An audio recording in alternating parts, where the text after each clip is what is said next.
নমস্কার বন্ধুরা, সন্ধ্যার রান্নাঘরে আপনাদের স্বাগত। আবারও চলে এসেছি নতুন একটা রেসিপি নিয়ে। আজকে রেসিপি কড়াইশুঁটি দিয়ে আলুর দম। দেখুন, আজকে আমি মটরশুঁটি দিয়ে আলুর দম বানাবো। তার জন্য নিয়েছি এখানে কিছুটা আলু কেটে নিয়েছি 6-7টা। এখানে নিয়েছি মটরশুঁটি কিছুটা হাফ বাটি। আর এখানে নিয়েছি পেঁয়াজ, টমেটো কাটা, আদা রসুন বাটা, 2টো তেজপাতা আর 4-5টা কাঁচা লঙ্কা নিয়েছি। দেখুন, আমি এখানে কড়া বসিয়ে দিয়েছি। কড়া গরম হয়ে গেছে।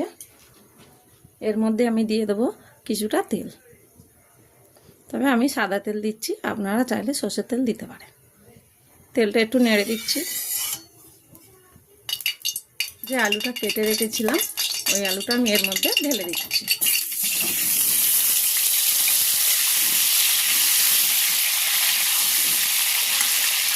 আলুটা লাল লাল করে ভেজে নেব। আলুটা উল্টে পাল্টে ভেজে নিয়েছি।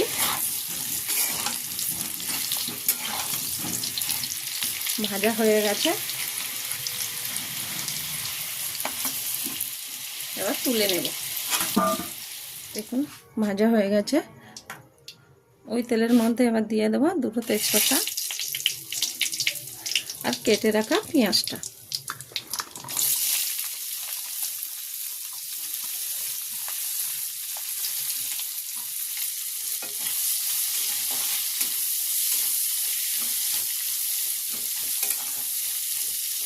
দেবো অল্প একটু তেল।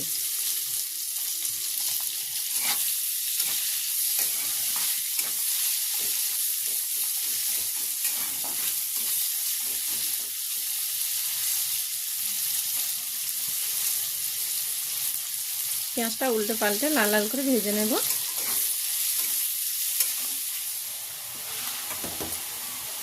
দেখুন, পেঁয়াজটা হালকা ভাজা ভাজা হয়ে গেছে।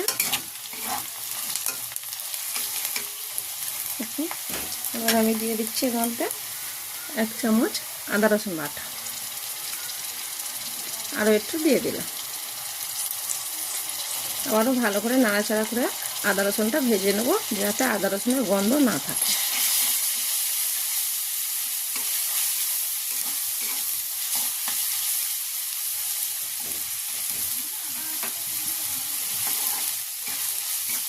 দেখুন, আদা রসুনটা ভাজা ভাজা হয়ে গেছে। এবারে আমি এর মধ্যে দিয়ে দিচ্ছি কেটে রাখা টমেটোটা।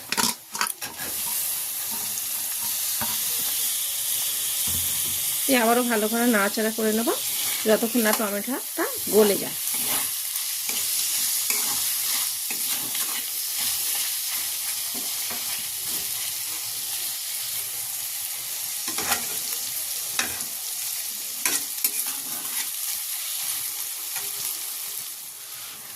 দেখুন, টমেটোটা গলে গেছে। কি সুন্দর টমেটো গলে গেছে। এবার আমি এর মধ্যে দিয়ে দেবো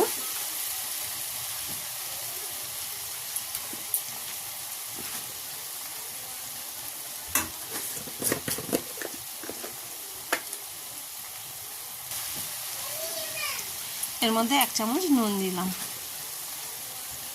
1 চামচ হলুদ গুঁড়ো, 1 চামচ লঙ্কা গুঁড়ো, 1 চামচ কাশ্মীরি লাল লঙ্কা গুঁড়ো। এই সবগুলো আমি ভালো করে মিশিয়ে নেব। দিলাম একটু চিনি।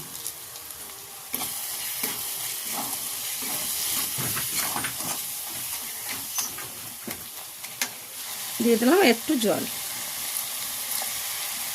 দিয়ে আবারও মশলাটা ভালো করে মিশিয়ে নেব।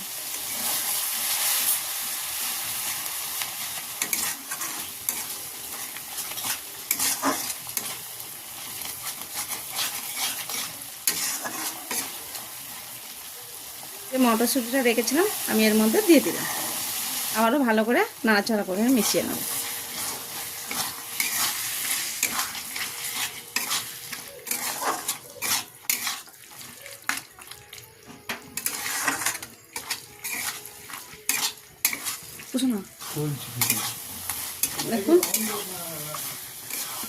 দেখুন, মশলা করা হয়ে গেছে।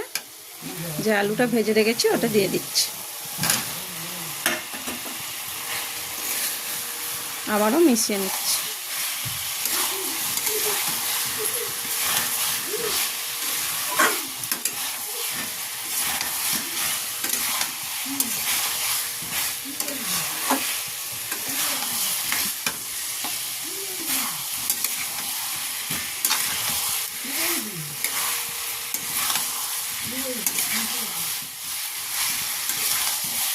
দেখুন আমার কষা হয়ে গেছে আলুরদমটা।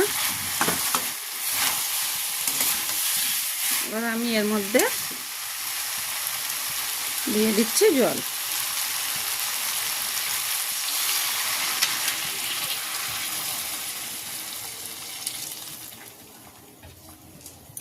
আবার একটু নাড়াচাড়া করে মিশিয়ে নেব।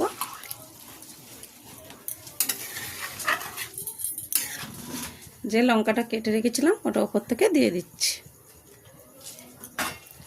10 মিনিট চাপা দিয়ে রাখছি। দেখুন আমার ফোনটা একটু ডিস্টার্ব করছিল, সেই জন্যে আমি আলুর দমটা হয়ে গেছিলো, ধনেপাতাটা দেওয়ার সময় ভিডিওটা করতে পারিনি। তা আপনারা কিছু মনে করবেন না, আমি তখন ধনেপাতাটা দিয়ে নাড়াচাড়া করে লাভিয়ে নিয়েছি। দেখুন বন্ধুরা, আমার আলুর দম তৈরি হয়ে গেছে।